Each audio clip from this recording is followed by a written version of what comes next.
Hi. So today I'm going to discuss a binge or mindless eating, which is particularly topical at this time of year. And I've been thinking about this a lot recently and wanted to share some of my thoughts.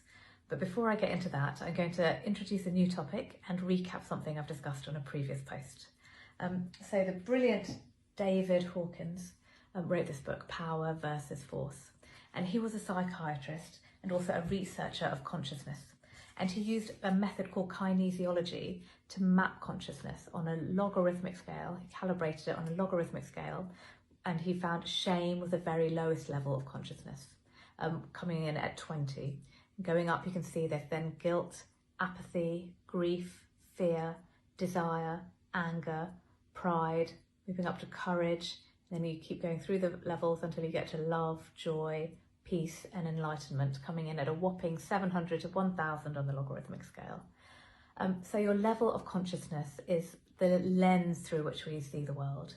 It is literally the lens through which we're interpreting everything. And as human beings, we love to be right. So whatever level we're functioning at, we tend to find evidence that that's true, that is the truth. If we're functioning in a state of anxiety, everything is anxiety inducing. And so someone may start, you can actually, the good news is you can actually move up through the through your conscious level. So someone may start in a level of apathy, 50, and then they find that they have a desire to improve things, 125. Then they feel some pride, 175, and then they finally get the courage to take action, 200. So you can move up through the conscious levels. And you may see that everything below this dotted line is in red and everything above is in blue. So Dr. Hawkins found that the critical point 200 was a point at which things shifted to the positive. Anything above 200 makes the body go strong. It's good for you.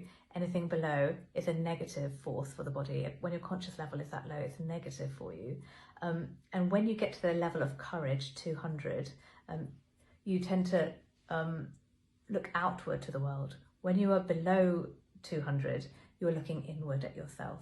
Your impetus is for survival. You're in fight, flight or freeze.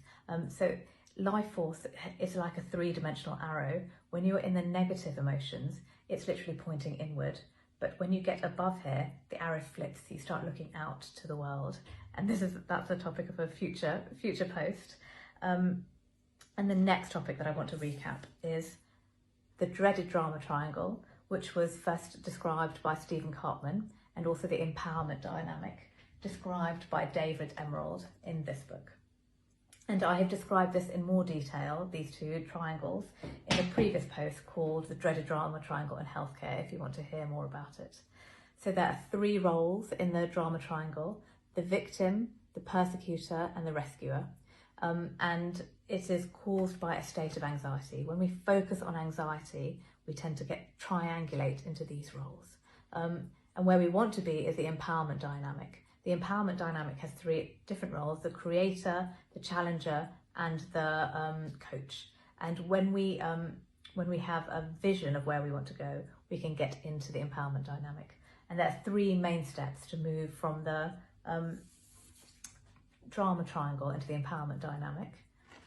They are to focus on your vision. Where is it that you're trying to get? Not what is the problem? How do I escape this?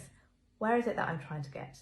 And then you have to be courageous, have that courageous passion. Remember, courageous is pulling your conscious level up to 200, the critical point. This is the critical fork to pull yourself over. I am courageous, I am powerful. And then you need to take an action, take a baby step to seal that in. So that's all for this week. Please tune in next week for part 2. Live well and thrive.